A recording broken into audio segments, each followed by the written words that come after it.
बच्चों, यह अभ्यास आपके हिंदी असाइनमेंट में पेज 38 और 39 यानी 38 और 39 पर दिया गया है।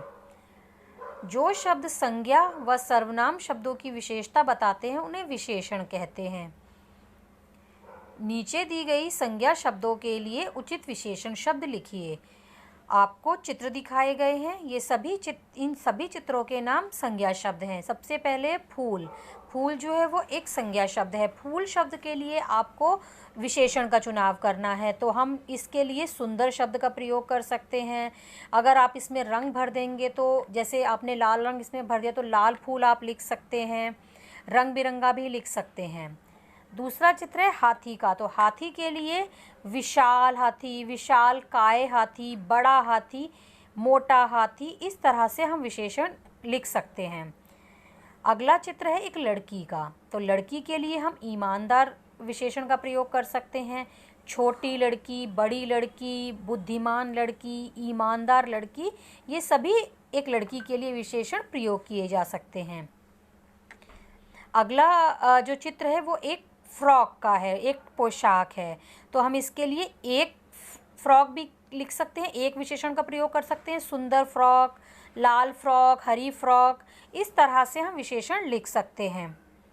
उसके बाद है खरगोश। खरगोश जो है वो बहुत बुद्धिमान होता है, तो इसके लिए हम बुद्धिमान शब्द का प्रयोग कर सकते हैं, बुद्धिमान विशेषण का प्रयोग कर सकते हैं। साथ ही साथ छोटा खरगोश, बड़ा खरगोश, सफ़ेद खरगोश, इस तरह के विशेषण भी हम इसके लिए चुन सकते हैं।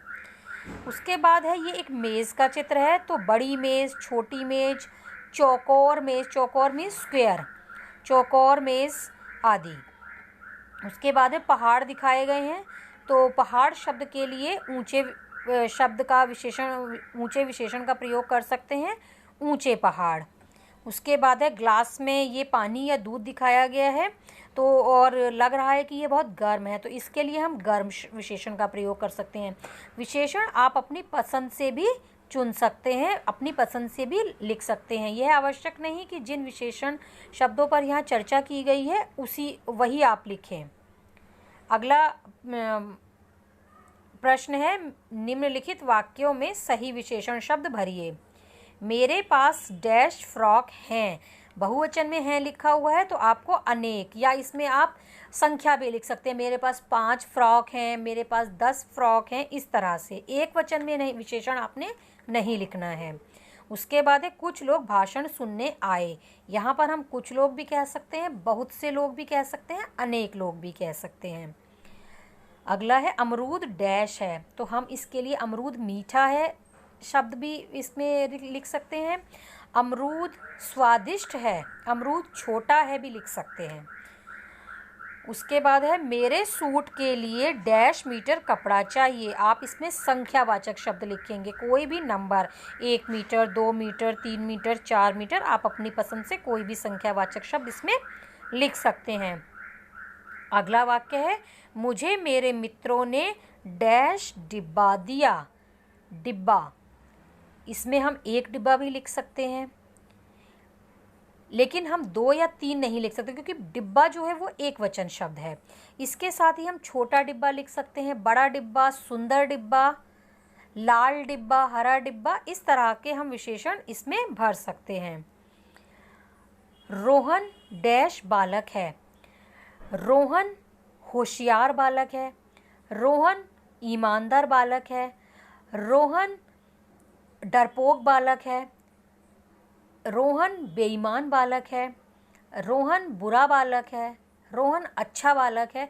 तो इस प्रकार इस रोहन के लिए हम गुण और दोष दोनों का ही प्रयोग कर सकते हैं।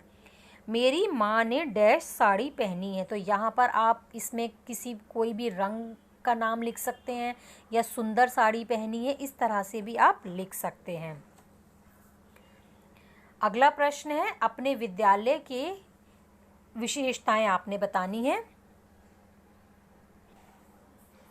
तो अपने विद्यालय के लिए आप अनेक विशेषताओं का प्रयोग कर सकते हैं, जैसे बड़ा, तिमंजिला, तिमंजिला मीन्स 3 मंजिल वाला, खुला हवादार, साफ सुथरा, आधुनिक मीन्स बहुत मॉडर्न है, जैसे आधुनिक, प्रसिद्ध है, इसके अलावा आप और भी अनेक विशेषणों का प्रयोग इसके लिए कर सकते हैं, जैसे अनुशासित है बहुत ज़्यादा, और इसके अतिरिक्त प्रतिष्ठित, बहुत अच्छा, अच्छा आदि विशेषण भी लिखे जा सकते हैं। अगला और अंतिम प्रश्न है, इस कविता को ध्यान से पढ़िए और विशेषण शब्दों को रेखांकित कीजिए। मेरी लाल तुम्हारी भूरी, रामू की है नीली, पर पतंग यह किसकी उड़ती, चमकीली चमकीली। काली काली वह पतंग है, कटकर नीचे आई, पर भूरी पतंग भी मुझको देती नहीं दिखाई। तो इसमें विशेष रूप से रंगों का वर्णन किया गया है। तो सभी रंग जो हैं वो विशेषण शब्द हैं, जैसे लाल, इसमें भूरा शब्द पर नहीं लगाया गया, आप लगा लीजिए। तुम्हारी भूरी, भूरी शब्द, नीली, चमकीली चमकीली, काली काली और भूरी, ये सभी शब्द इसमें विशेषण हैं। यह अभ्यास आपको पेज 38 और 39 पर हिंदी असाइनमेंट में दिया गया है। आपने उत्तर इसमें दी गई जगह में ही भरने हैं। ध्यान रहे कि यह कार्य आपने मुझे 5 बजे से पहले हिंदी ग्रुप में सेंड कर देना है। तो आज के लिए बस इतना ही।